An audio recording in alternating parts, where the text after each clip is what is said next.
가정에게 어떤 식으로 비극이 초래하는가, 그 이유에 대해서 말씀을 나누어 보도록 하겠습니다. 이제 가정에 대한 네 번째 말씀이죠. 사무엘하 13장의 이야기는 성경에 여러 가지 비극적인 사건이 많아요. 그러나 특별히 어디에서도 찾아볼 수 없는 가정사의 비극이 한 가정을 통해서 한 국가까지 이루어가는 그런 모습들을 보게 됩니다. 자, 지금으로부터 약 3천여 년 전이에요. 이스라엘의 왕의 가문에 피비린내 나는 사건이 발생합니다. 다윗 왕의 가문에 일어난 사건인데요. 이 일로 많은 사람들이 정말로 죽게 되는 불씨가 되고요. 한 가정의 일이 잘못됨으로 말미암아 국가 전체가 멸망의 길로 갈 수 있었던 그런 일이 바로 이 일입니다. 여러분, 다윗 어때요? 다윗 왕, 용맹스러운 자, 그렇죠? 백전백승의 불패신하. 이스라엘 전 역사에 있어서 모든 이스라엘 백성들이 추앙하며 사랑하는 왕, 다윗 왕이죠. 다윗 때에 국토를 가장 넓게 펼쳐졌습니다. 물론 영역 자체가 가장 넓었던 것은 솔로몬 때지만은 영역을 가장 넓혔던 것은 이제 다윗 왕 때예요. 그리고 또 다윗은 여러 편의 시편을 썼습니다. 그래서 여러 사람들에게 지혜와 위로를 주는 작품을 썼어요. 그러니까 굉장히 엄청난 사람이죠. 여러분, 지금도 이스라엘 국기는 뭐예요? 네, 다윗의 별이 그려져 있죠. 그러니까 이스라엘 전 역사에 있어서 수천 년의 역사에 있어서 가장 뛰어난 왕 하면 다윗입니다. 그런데 이 완벽할 것 같은 이 사람에게 엄청난 약점이 있었어요. 뭐냐? 가정을 잘 다스리지 못했다는 겁니다. 그러니까 다윗은 이 약점 중에 가정에 대한 문제가 아주 현격했어요. 그러니까 가정만 아니라면 뭐든지 완벽했던 사람이 누구냐? 다윗이었습니다. 그래서 혹시 여러분이 다윗과 같이 정치를 잘하는 사람이던가 아니면 목회자 중에서 굉장히 목회를 잘하시는 분이 자녀 교육에 있어서 실패하는 경우가 간혹 있습니다. 그렇다고 하더라도 그 사람의 업적이나 뛰어난 것을 비방해서는 안 돼요. 왜냐하면 그것도 그분의 약점인 거죠. 그러나 중요한 것은 가정이 그렇게 무너지거나 내리게 되면 어떻습니까? 그 사람이 굉장히 위대한 사람일지라도 그 가정으로 인하여서 그 사람의 인생도 불행하게 되는 것을 보게 돼요. 그렇기 때문에 우리가 굉장히 가정에 중심을 두고 믿음 안에서 가정이 온전케 되기를 정말로 열심히 노력해야 되고요. 기도해야 되고 또 이루어 나가야 될 줄로 믿습니다. 그래서 다윗의 실패를 우리가 반면교사 삼아서 이런 가정을 만들면 안 되겠다, 이런 생각을 가지고 있어야 돼요. 그래서 스스로를 돌아봐야 되고요. 부모님들은 자녀들을 어떤 방식으로 키워야 될지를 이해하고 마음에 새게 되고요. 또 자녀들은 우리가 부모님의 말씀에 철저하게 순종해야 되겠다, 이런 마음으로 여러분 이 말씀을 새겨서 들으시기를 축복합니다. 일단은 다윗 왕의 시대는요, 일부 다처제가 용인이 되었던 시대예요. 그냥 그게 문화였어요. 사회적으로나 윤리적으로 전혀 문제가 되지는 않았습니다. 그때 당시에는. 그러나 분명한 것은 하나님께서 원하시는 가정의 모습은 아니었다는 거예요. 하나님께서 원하시는 가정의 모습은 뭡니까? 철저하게 일부 일처예요. 한 남자와 한 여자가 만나서 가정을 이루는 겁니다. 그런데 다윗 왕도 이 하나님의 말씀에 가정적인 부분에서는 순종을 못했죠. 그래서 성경의 기록상 보면 다윗은 8명의 아내가 있었어요. 8명의 아내가 있었고 최소 19명 이상의 자녀를 두었습니다. 그러니까 기록된 게 19명이에요. 기록된 게. 그래서 헤브론에서 6명, 그리고 예루살렘에서 13명을 낳아요. 그러니까 전쟁을 치르면서 돌아다니면서 아내를 얻고 이제 자녀들을 낳은 거예요. 그러니까 자녀 수가 굉장히 많은 거죠. 그 중에서 오늘 사건의 주인공이 누구냐면 3명이 있는데, 아미노암의 아들 암논, 그러니까 와이프는 아히노암이에요. 거기서 첫째 아들을 낳았어요. 암논을 낳았고, 두 번째는 마아가라는 여자 밑에서 압살롬을 낳습니다. 세 번째 아들이고요. 그리고 압살롬의 누이 동생인 다말에 대한 얘기입니다. 자, 암논은 첫째 아들입니다. 왕위를 계승할 수 있는 첫째 아들. 조선 시대로 얘기하면 뭐겠어요? 왕세자? 영국 같은 경우는 황태자라고 얘기하죠. 황태자였어요. 압살롬은 셋째 아들이었습니다. 그런데 호랑이 밑에 호랑이가 태어난다고. 압살롬도 굉장히 영웅적인 면모가 있었던 사람이에요. 일단은 키가 컸고요. 잘생겼어요. 키가 크고 잘생겼어요. 그리고 이 언변이 뛰어났어요. 그리고 굉장히 지략이 뛰어난 게 자신의 정의로움을 사람들에게 나타낼 줄도 알았던 굉장히 지략이 뛰어났고요. 자, 키 크고 잘생겼어요. 머릿결도 기가 막혔습니다. 우리 시대 때 이런 사람을 테리우스라고 해요. 여러분들은, 우리 학생들은 잘 모르겠지만 키 크고 얼굴 잘생기고 근데 머리가 길어요. 바짝바짝 윤이 나는 머릿결에 이러면서 이렇게 다니면서 사람들을 유혹하고 다녔던, 예, 그렇습니다. 그럼에도 불구하고 똑똑했어요. 그래서 사람들의 마음에 사람들이 굉장히 인기가 있었던 사람이 압살롬입니다. 그리고 그 누이 동생 다말, 보세요. 잘생긴 오빠 밑에 미인 여동생이 있었던 거예요.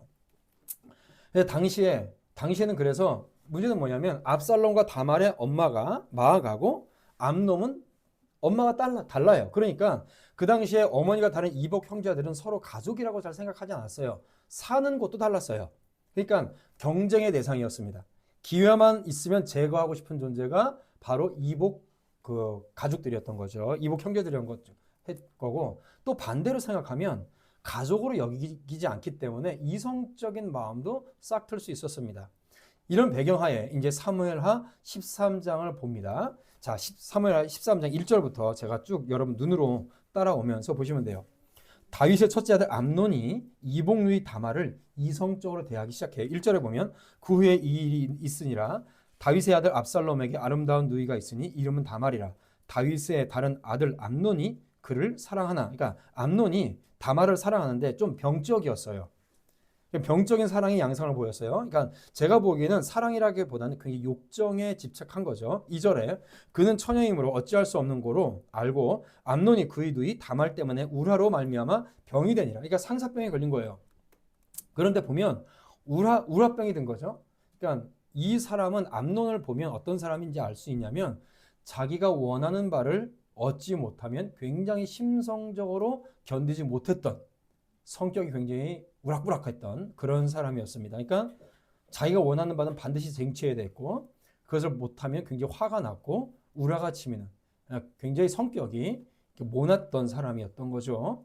3절 보면 암논에게 요나답이라는 친구가 있으니 그는 다윗의 형 시므아의 아들이요 심히 간교한 자다. 그러니까 암논에게 이 옆에서 지략을 해주는 사람이 요나답이라는 사람이 있었는데 이 사람은 다윗의 형제의 동생이에요. 그러니까 사촌지간인 거죠. 이 사람이 되게 간교했어요. 그런데 이 암논은 요나답을 굉장히 신뢰했던 것 같아요. 여러분, 이복 누이 여동생을 좋아한다. 굉장히 부끄러운 일이거든요. 근데 그것을 요나답한테 얘기할 수 있었다는 것은 평소에도 요나답이 암논의 마음을 상당히 잘 알아주고 이렇게 좀 마음에 살살살살 긁어줬던 그런 사람이었던 겁니다. 4절에 보면 그가 암논에게 이르되 왕의 왕자여 당신은 어찌하여 나날이 이렇게 파리하여 가느냐 내게 말하여 주지 아니하겠느냐 하니 암논이 말하되 내가 아우 압살롬의 누이 다말을 사랑함이니라 이렇게 얘기를 한 겁니다. 그러니까 요나답을 굉장히 신뢰했던 거예요. 굉장히 부끄러운, 입으로도 내놓기 부끄러운 일임에도 불구하고 또 자칫 큰 문제가 될 수도 있겠죠. 근데 요나답에 대해서 굉장히 신뢰가 두터웠기 때문에 얘기를 한 거예요. 그러면 요나답이라는 사람이, 이 사람이 제정신이 있는 사람이라면 야 정신 똑바로 차려 이럴 건데 요나답은 암논하고 딱 붙어서 자신의 이익과 권력을 위해서 살았던 사람이에요. 굉장히 간교한 사람이죠. 그래서 요나답은 암논에게 아부하고자 암논이 듣고 싶은 해결책을 제시합니다. 그게 뭐냐면 5절이에요. 아주 나쁜 그 책략을 얘기하는데 요나답이 그에게 이르되 침상에 누워 병든 채 하다가 너의 아버지가 너를 보러 오거든 너는 그에게 말하기를 원하건대 내 누이 다말이 와서 내게 떡을 먹이되 내가 보는 데에서 떡을 차려 그의 손으로 먹여주게 하옵소서 하라 하니 이렇게 얘기한 겁니다. 그러니까 뭐예요? 본인이 병들었어요. 병들었으면 첫째 아들이니까 얼마나 귀하겠습니까? 그러니까 아버지가 찾아온다는 거죠. 그러면 암논이 아버지한테 다윗한테 이렇게 얘기하는 거예요. 내가 너무 아파가지고 그런데 이 다말이 와가지고 나를 위해서 음식을 좀 만들어주면 내가 병이 낫겠다 이렇게 얘기를 하는 거죠. 여러분 상식적으로 생각해 보세요. 상식적으로 아프면 뭐 해야 돼요? 병원 가야 돼요. 병원 못 가면 당장 약 먹으면 되죠. 근데 왜 누이 동생을 불러가지고 떡을 만들어 달래? 떡 먹으면 병이 낫나? 이게 말도 안 되는 거죠. 자, 그런데 왜 그러냐면 다윗의 약점을 요나답도 알고 있었어요. 자, 그러면 그렇게 얘기하면 다윗도 의심을 해야 되죠. 의심을 안 해요. 여기에 다윗의 약점이 나타나요. 그러니까 정상적인 판단력이면 아픈데 이복누이 동생이 떡 먹여주면 낫는다? 말도 안 되는 소리잖아요. 자, 근데 9절 보십시오. 그 냄비를 가져다가 그 앞에 쏟아 놓아도 암논이 먹기를 거절하고 암논이 이르되 모든 사람을 내게서 나가게 하라 하니 다 그를 떠나니라. 보세요. 이 다윗이 판단력이 없었던 거예요. 암논이 그렇게 얘기하니까 다말한테 얘기합니다. 야, 네 누이 오빠한테 가서 좀 음식 좀 만들어줘라. 그러면 암논이 낫겠대. 그래서 온 거예요. 8절까지 8절에서 와서 9절에서 냄비를 들고 음식을 가지고 온 거예요. 보세요. 그렇게 영특하고 지혜로운 다윗이 의심 없이 허락합니다. 이상하지 않아요? 이게 다윗의 엄청난 큰 약점이에요. 그러니까 보세요. 지금 성경을 읽는 우리도 이상하잖아요. 예, 다윗은 이상함을 못 느꼈다는 게 정말 황당한 거죠. 다 내보냅니다. 암논의 행동이 기이함에도 다윗의 집안 사람들, 부하들도 의심을 했는지 아니면 의심이 들지만 왕자가 얘기했으니까 나가든지 그랬을 거예요. 자, 이제 문제가 발생을 해요. 11절 보세요. 그에게 먹이려고 이제 암논에게 먹이려고 가까이 가지고 갈 때에 암논이 그를 붙잡고 그에게 이르되 나의 누이여 와서 나와 동침하자 하는지라. 그러니까 모든 사람을 다 내보내고 다말을 붙잡고 이제 다말을 추행을 하려고 하는 거죠. 자, 그러니까 10절부터 11절, 12절에 보면, 자, 12절 제가 읽어드릴게요. 그가 그에게 이르되 아니라 내 오라비여 나를 욕되게 하지 말라. 이런 일은 이스라엘에 마땅히 행하지 못할 것이니 이 어리석은 일을 행하지 말라. 이렇게 얘기를 합니다. 그러니까 다말은 암논의 양심에 대고 얘기를 하는 거예요. 이 여자는 너무 급박한 상황 속에서 이제 10절, 11절부터 12절까지 보면 쭉 보면 다말은 이렇게 세 가지를 얘기해요. 첫 번째, 당신은 첫 번째 왕자인데 이렇게 되면 당신의 명예가 실추된다. 그래서 이스라엘에게 지탄받는다. 어리석은 짓 하지 말아라. 이 얘기한 거고. 두 번째, 내가 여자로서 이런 수치를 당하면 내가 살 수 있겠냐. 이 얘기를 하는 거예요. 세 번째, 정작 당신이 나를 원하면 어떻게 해달라? 아버지 다윗에게 자신하고 결혼시켜 달라고 요청을 하면 왕께서 그 요청을 들어주지 않으시겠느냐. 당신은 첫째 아들이고 이렇게 사랑하는 아들인데 그러니까 정식으로 결혼을 요청을 해라. 그러면 내가 받아들이겠다. 이렇게 얘기한 거예요. 그러니까 다말은 뭐예요? 최선의 아이디어를 내서 이 상황을 모면하고 도망치고 싶었지만 욕정의 눈이 먼 암논은 어리석은 짓을 저지르게 돼 버립니다. 여러분 잘 들으세요. 죄를 짓는 자리에 아예 가면 안 돼요. 여러분들의 마음속에 이게 아니다 싶은 거면 하지 마세요. 그래야 죄를 안 지어요.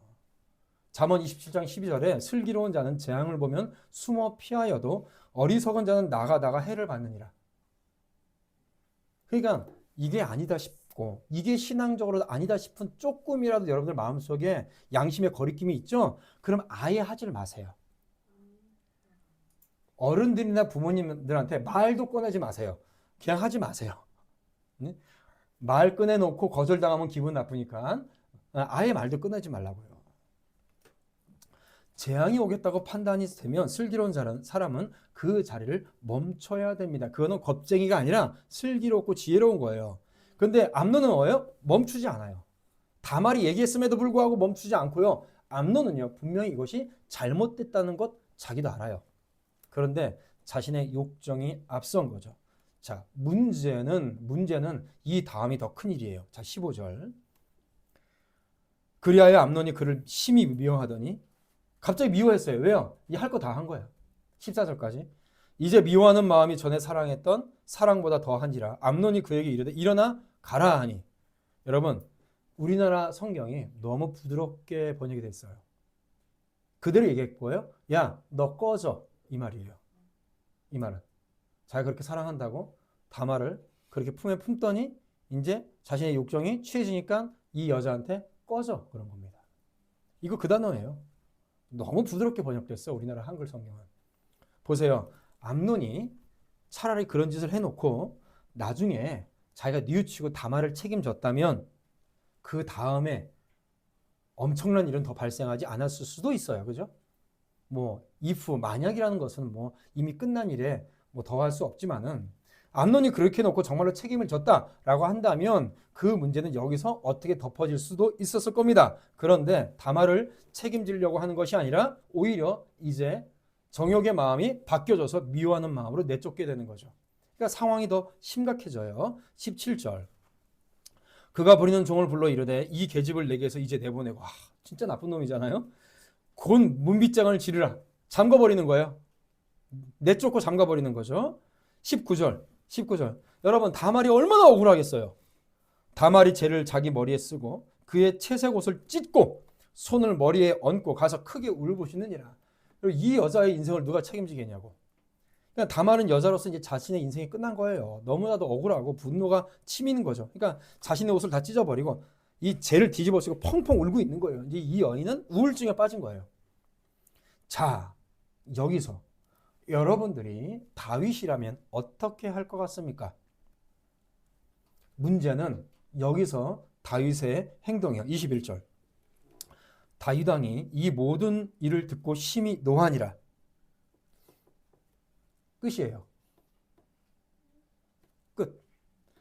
자, 다윗도 이 일을 전해 듣고 매우 화가 났어요. 화가 났으면 어떻게 될까요? 암논을 책망하고 그에 따른 벌을 줘야겠죠. 그렇죠? 예를 들어서 왕자의 직무를 너 이제부터 왕자 아니야. 너는 노비야. 하던가 아니면 야 너가 저지른 일이니까 너가 다말을 책임져. 이렇게 하던가. 하여튼 무슨 처분을 내려야 될 거 아니에요. 그런데 다윗은 이 일에 대해서 화만 냈지 아무런 조치를 취하지 않았습니다. 아무 일도 안 했어요. 이것이 다윗의 심각한 문제예요. 그러니까 어떻게 돼요? 이 상처가 골물대로 골마서 바로 해결했으면 상처가 난 것을 바로 약 바르고 깨끗했으면 깨끗한 새살이 돋고 어떻게 상처가 났을 텐데 이걸 놔두니까 골물대로 골머서 이제는 팔이든 다리든 하나를 잘라 버려야 되는 상황까지 이르게 되는 겁니다. 22절. 압살롬은 암논이 그의 누이 다말을 욕되게 하였으므로 그를 미워하여 암논에 대하여 잘잘못을 압살롬이 말하지 아니하니라. 여러분, 압살롬이 얼마나 머리가 좋은 사람인지 여기서 보여져요. 그렇죠? 일단 압살롬이 왕인 다윗이 아무 일도 안 했어요. 그러니까 왕자가 나서서 뭘 할 수가 없었던 거죠. 그리고 암논은 첫째입니다. 본인은 셋째예요. 어머니도 달라요. 이 부분에서 당장 화를 내게 되면 이게 뭐가 일어나도 전쟁이 일어날 수 있는 거죠. 그러니까 암논은요. 조용히 때를 기다리는 겁니다. 이런 사람이 무서워요. 여러분 사람을 살아가다가요. 무슨 말 하나 나면 픽 화내는 사람 있죠? 그 사람은 가벼운 사람들이에요. 뭐 한마디 뭐 한마디 뭐 이런 사람도 있어요. 뭐 한마디 하면 막 말 많하고 뭐 자기가 뭐 아는 것만 막 얘기하는 사람들이 있어요. 이거요. 가벼운 사람들입니다. 여러분 압살롬은요. 자신의 누이 다말을 위해서 무려 2년을 기다려요. 만약에 다윗이 암논에게 그의 잘못에 상응하는 벌을 내렸다면 어떻게 됐을까요? 압살롬은 복수의 칼을 갈지 않아도 됐습니다. 마찬가지예요. 여러분 교회 안에서도 그렇고요. 집안에서도 그렇고요. 뭔가 논쟁이 일어나고 싸움이 붙으면요. 잘못을 따져보고 당연히 가해자가 조금 더 잘못한 사람이 있기 마련이에요. 예를 들어서 집안에서 형제들끼리 싸워요. 그러면 부모님들이 야 너희들 다 똑같아 싸우지 마! 이러면 안 돼요. 일단 둘이 싸웠으니까 싸운 건 잘못했으니까 혼내놓고 딱 앉혀서 얘기를 들어보고 더 잘못한 놈한테 더 큰 벌을 내려야 돼요. 그래야 정리가 됩니다. 너희들 똑같아. 싸우는 건 다 똑같아. 싸우지 마. 이로 끝내면 분노가 쌓여요. 이게 지혜로워 보이지만 분노가 생겨나는 겁니다. 그래서 표면상 둘이 화해한 것 같지만은 부모가 문제를 해결해 주지 않죠. 그러면 자녀들이 눈치채요. 아, 우리 부모님들도 여기에 대해서 책임을 지고 또 문제를 해결할 생각이 없구나라는 걸 자녀들도 알아요. 책임지지 않는 부모에 대한 분노가 쌓이게 됩니다. 교회 안에서도 마찬가지예요. 신앙적으로 어떤 다툼이 생기죠. 성도들끼리. 그러면 교회 직분자가 특별히 장로가 나서서 그 일을 해결해 줘야 돼요. 그런데 교통정리가 안 되죠. 그러면 양쪽 다 분노를 쌓게 되는 겁니다. 그래서 가정에서나 교회에서나 어디서나 제대로 된 해결책을 내세워야 돼요. 지금 보세요. 우리나라 정부들. 우리나라 정부 하는 거 보세요. 뭔가 문제가 생길 때 해결해 놓습니까? 국민들한테 무슨 문제가 됐어요. 해결하지가 않아요. 해결하지 않아요. 뭐예요? 니네들이 알아서 해. 이거예요. 그러니까 정부가 정부로서의 일을 해결하지 않으니까 국민들은 분노만 쌓이는 거죠. 그 분노를 어디다 표출을 해요? 힘이 없는 다른 국민들한테 표출을 하는 거예요. 그렇게 되는 거예요. 그러니까 교회든 가정이든 또 국가든 어느 공동체든 어떤 문제가 발생되면요. 그 문제를 면밀히 관찰해서 문제가 발생한 그 지점에 가서 해결을 해야 돼요. 그런데 다윗은 아무것도 안 했더라. 아무것도 안 했더라. 그런 상태로 무려 2년이 지나갑니다. 자, 23절.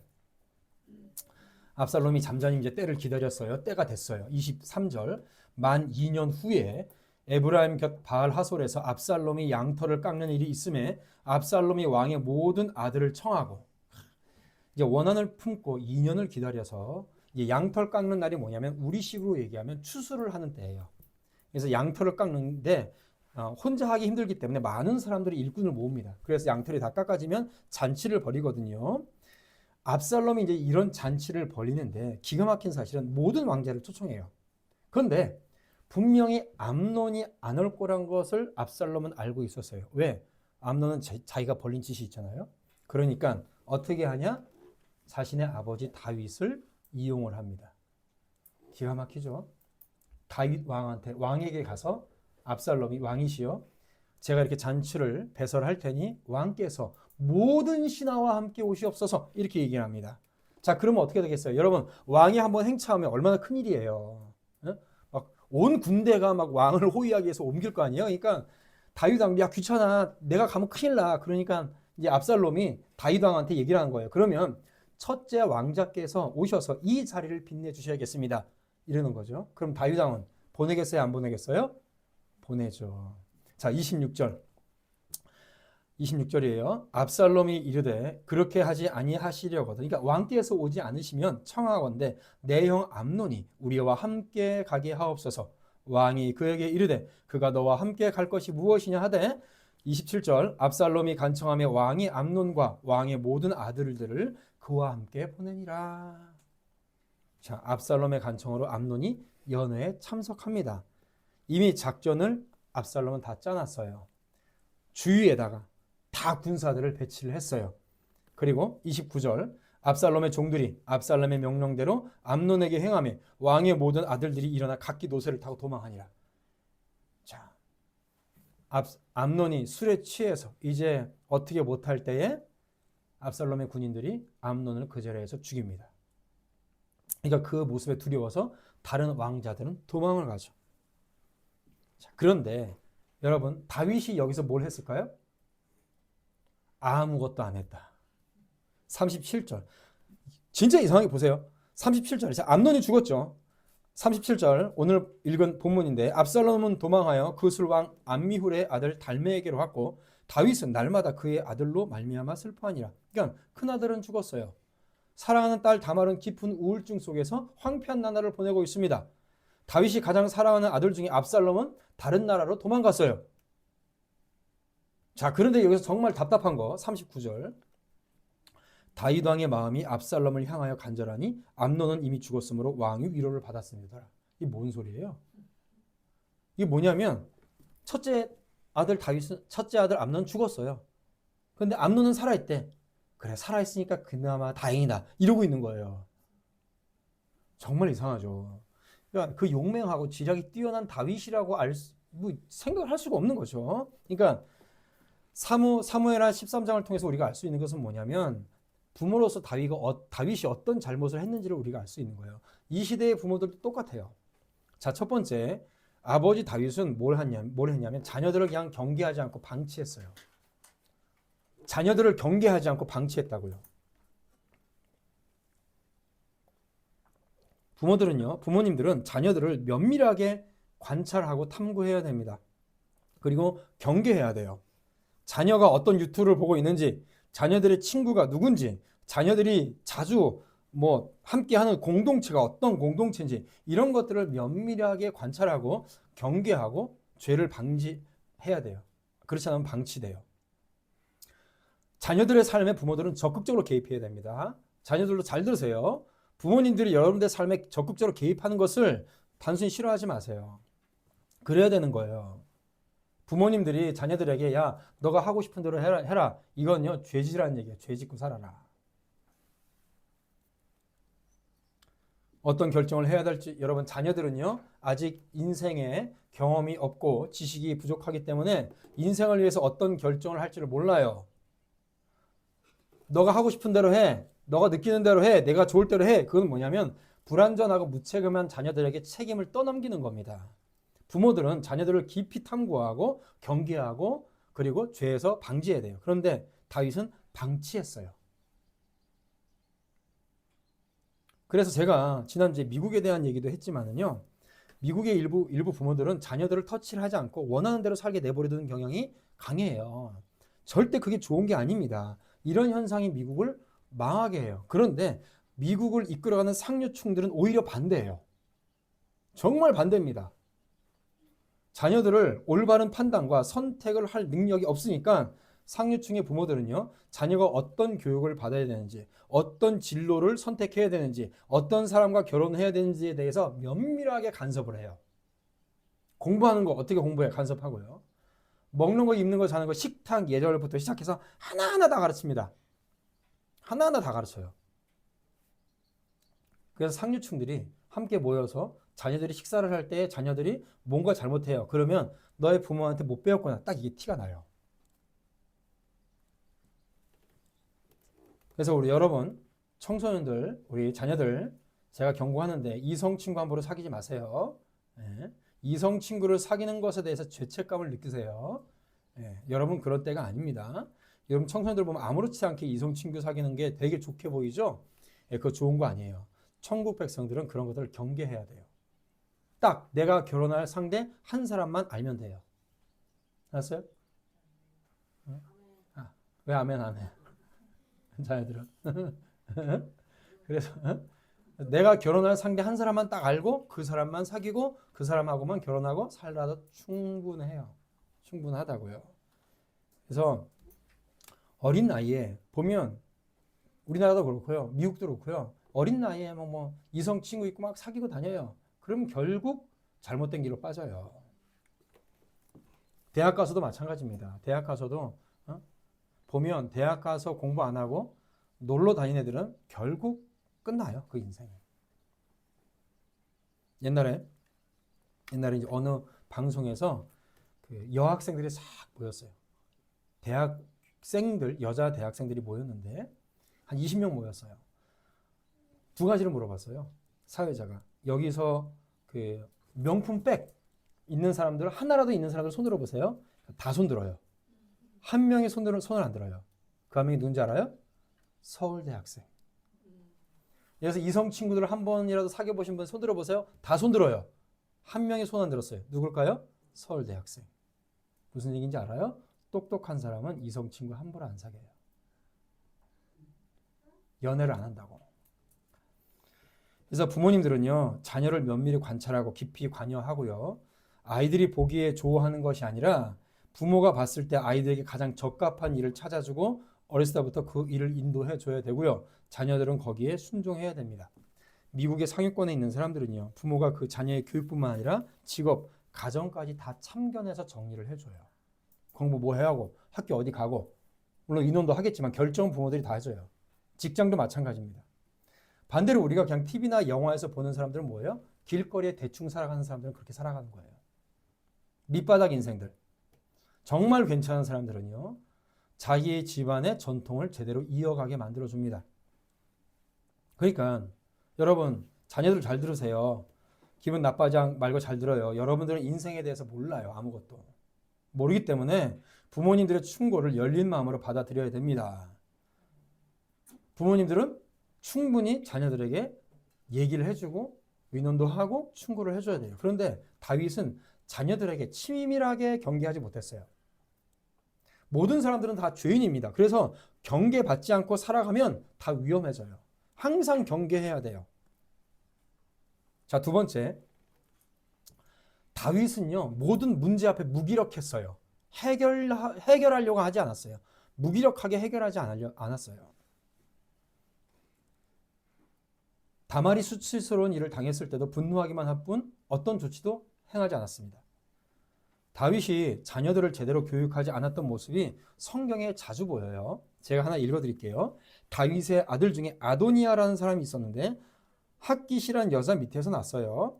왕상 열왕기상 1장 6절에 보면 아도니아에 대해서 이렇게 얘기합니다. 그의 아버지가 너가 어찌하여 그리하였느냐라고 하는 말로 한 번도 그를 섭섭하게 한 일이 없었더라. 무슨 얘기냐면 물론 아도니아가 잘한 것도 있겠지만 기본적으로 다윗은 자녀들에게 잘못을 꾸짖지 않았던 아빠예요.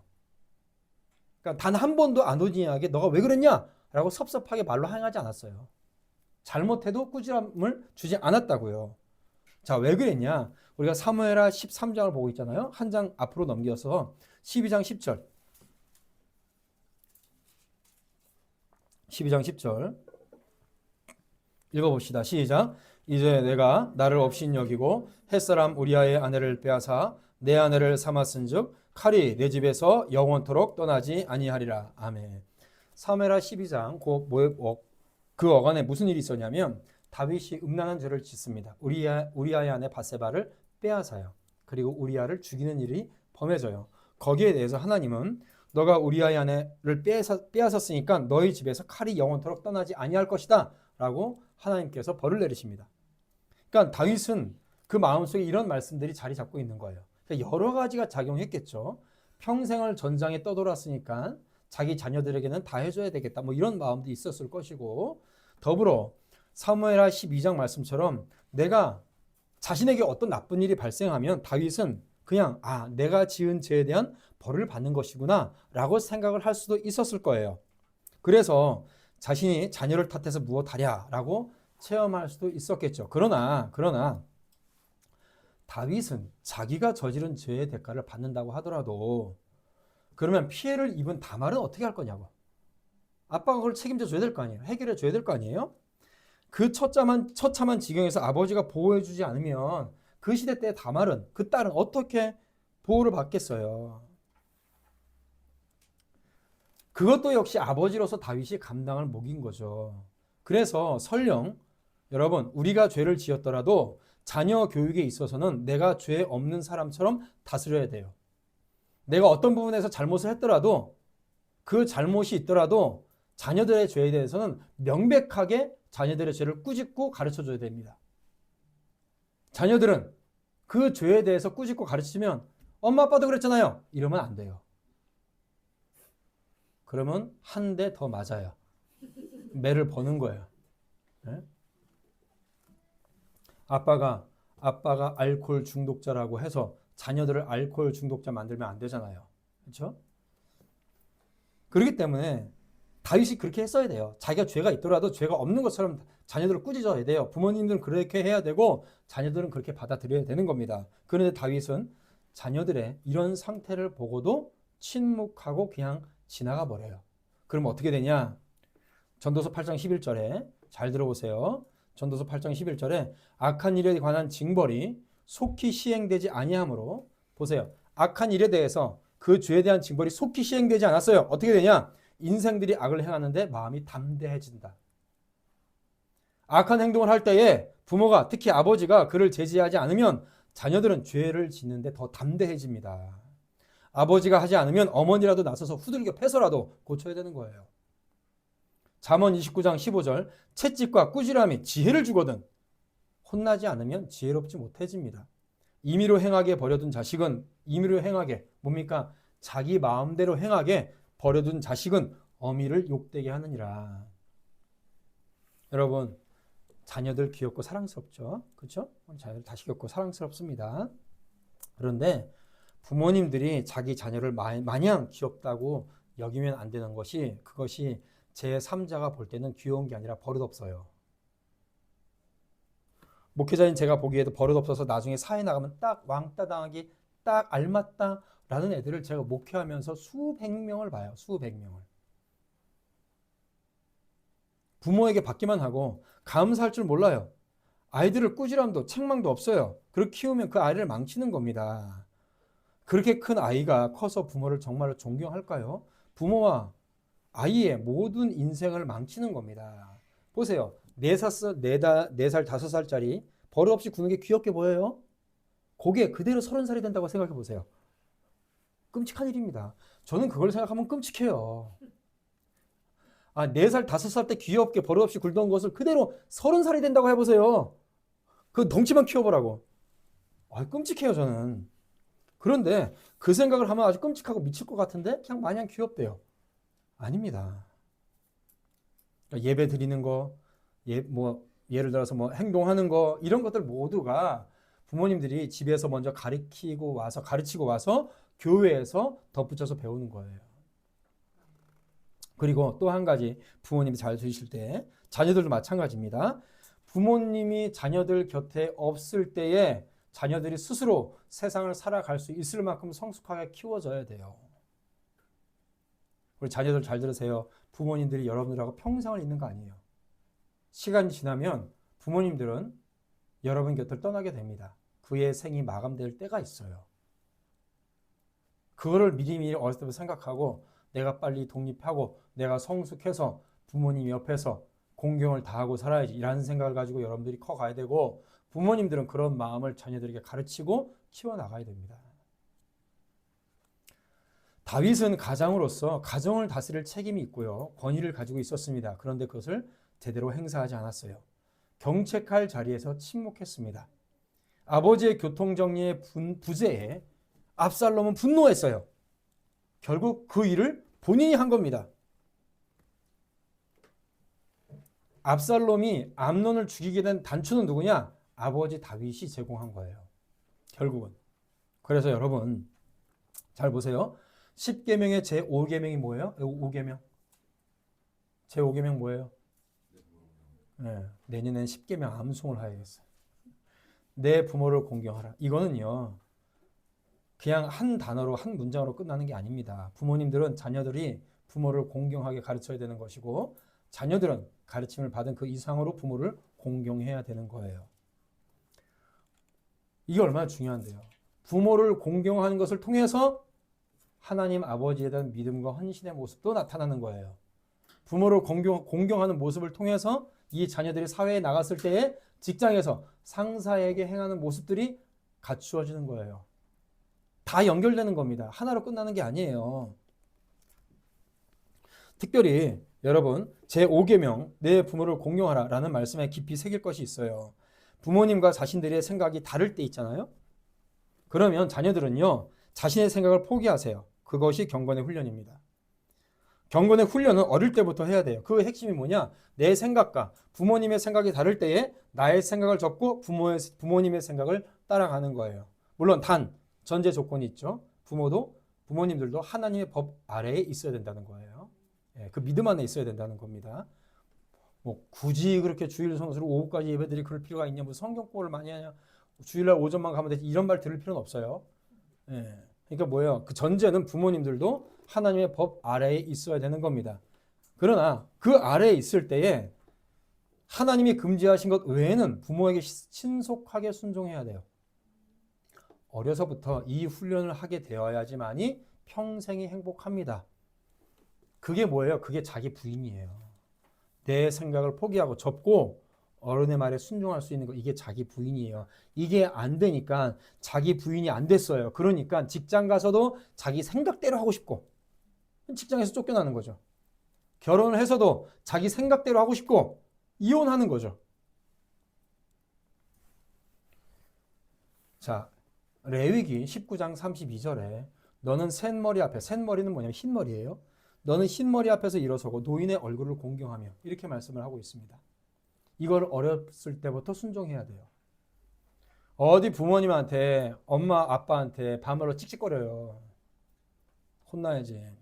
왕상 2장 19절에 밧세바가 솔로몬 왕에게 이르니 왕이 일어나 영접하여 절한 후 다시 왕좌에 앉고 뭡니까? 솔로몬은 왕이었어요. 최고의 왕인 솔로몬도 어머니가 올 때는 먼저 절하고 영접한 다음에 왕의 자리에 앉았습니다. 창세기 48장 12절 요셉이 아버지의 무릎 사이에서 두 아들을 물러나게 하고 땅에 엎드려 절하되 일국의 총리도 아버지 앞에서 그 자리에서 먼저 아버지에게 절했어요.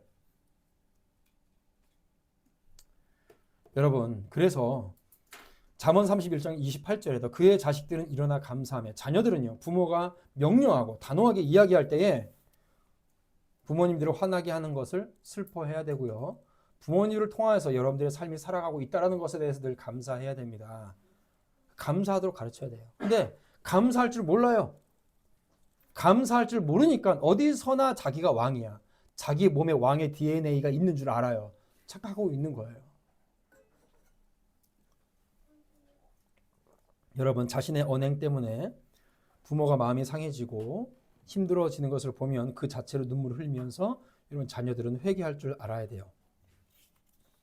다시 말씀드리지만 우리 자녀들의 인생을 부모님들은요 미리 다 살았던 사람들이고 그 시간을 거쳐온 분들이 부모님들입니다. 그렇기 때문에 여러분 인생에 있어서 부모의 충고를 귓등으로 들어서는 안 돼요. 마음 깊이 새겨 들어야 되고 믿음 안에서 충고해주는 부모의 말씀은 전적으로 대부분 옳아요. 거기에 따라가야 됩니다. 그래서 뭐라고 말씀하세요? 골로새서 3장 20절에 자녀들아 모든 일에 부모에게 순종하라. 이는 주 안에서 기쁘게 하시는 것이라. 에베소서 6장에도 자녀들아 주 안에서 너희 부모에게 순종하라. 이것이 옳으니라. 여러분 자기 부인을 하고 순종하는 것이 옳은 거예요. 당연히 불순종은 옳지 않은 것이죠. 잠언 23장 22절 너를 낳은 아비에게 청종하고 내 늙은 어미를 경히 여기지 말지어다. 잠언 1장 8절 내 아들아 내 아비의 훈계를 들으며 내 어미의 법을 떠나지 말라. 이는 너의 머리에 아름다운 관이요 너의 목에 금사슬이니라.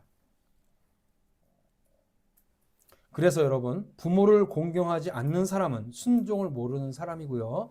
부모에게 공경하지 않는 사람은요 하나님의 말씀에 순종도 안 해요.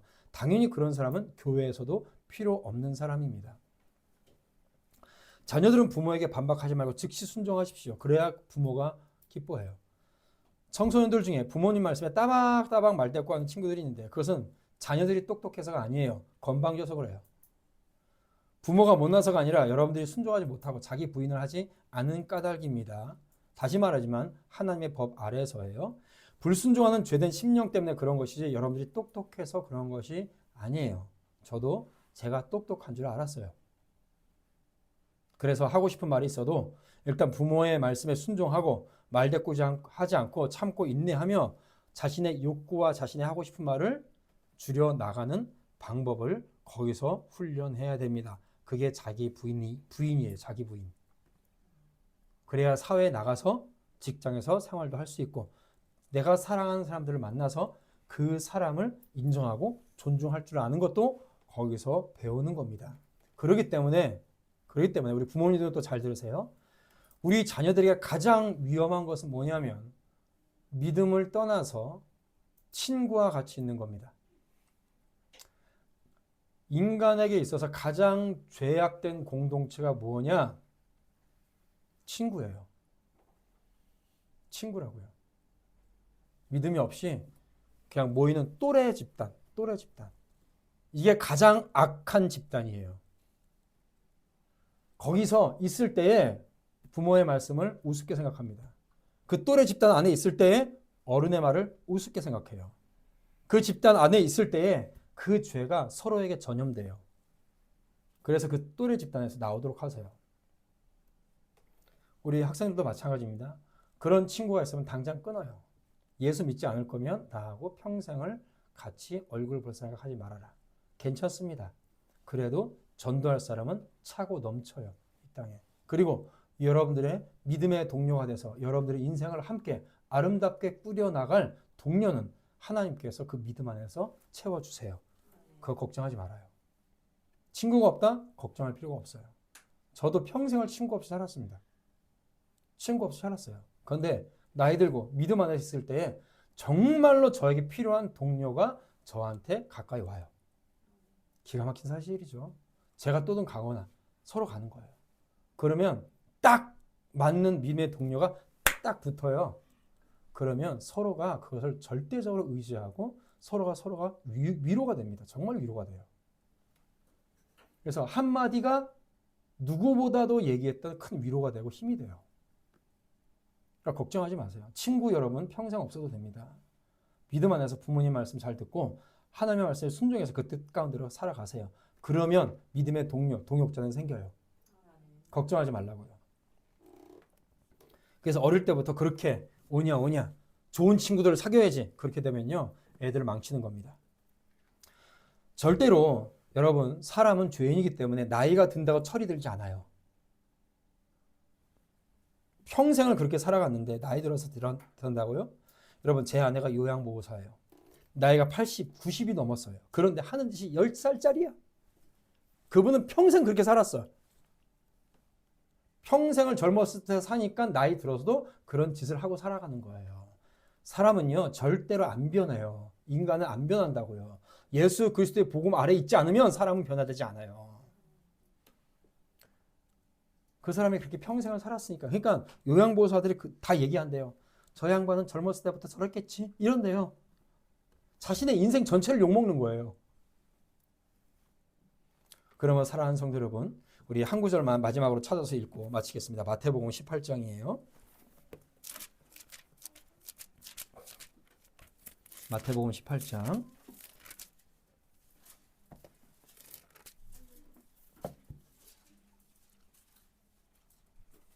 18장 1절, 2절, 3절, 4절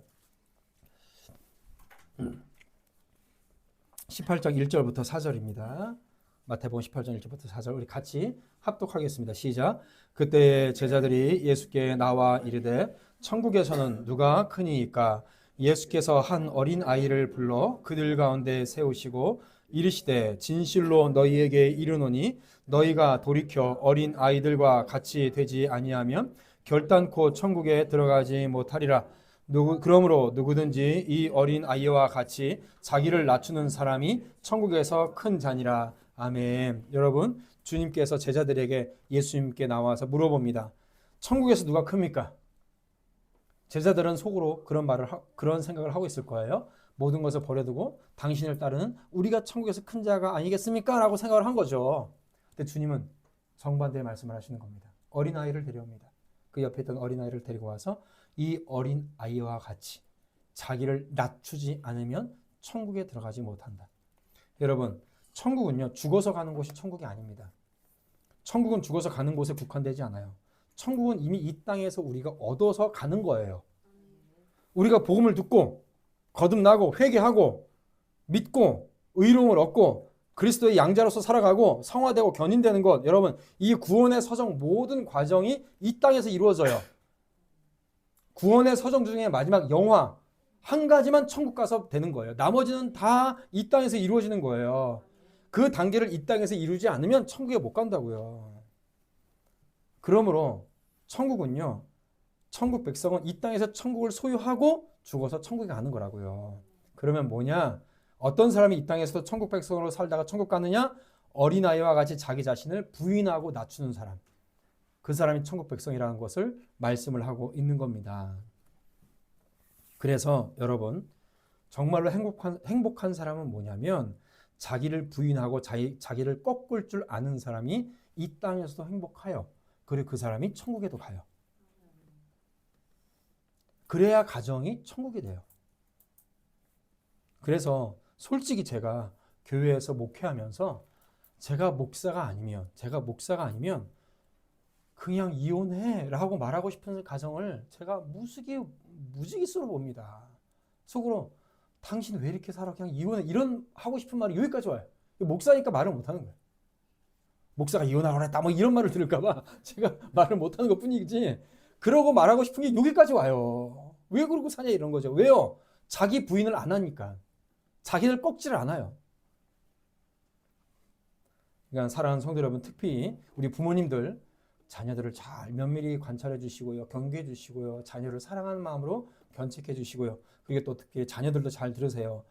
어렸을 때부터 자신을 꺾고 부인할 줄 아는 사람이요. 세상에서나 가정에서나 교회에서나 다 사랑받고 행복한 사람이 돼요. 그 사람이 사랑받아요. 학교 가서도 그런 사람이 사랑받아요. 맨날 지 잘났다고 선생 욕하고 뒤에서 뒷담 화나 하고 그런 사람이 사랑받겠습니까? 그러려고 자신을 그렇게 해놓고 자신을 존중해주지 않는다고 민원 넣으면 그게 민원이 되겠어요? 그렇기 때문에 사랑하는 성도 여러분, 특별히 자녀들, 하나님께서는 여러분들을 행복하기를 바라십니다. 그러려면 어떻게 해야 돼요? 자신을 꺾고 부인할 줄 알아야 돼요. 자, 모두 다 그런 사람이 되시기를 주님의 이름으로 축원드립니다.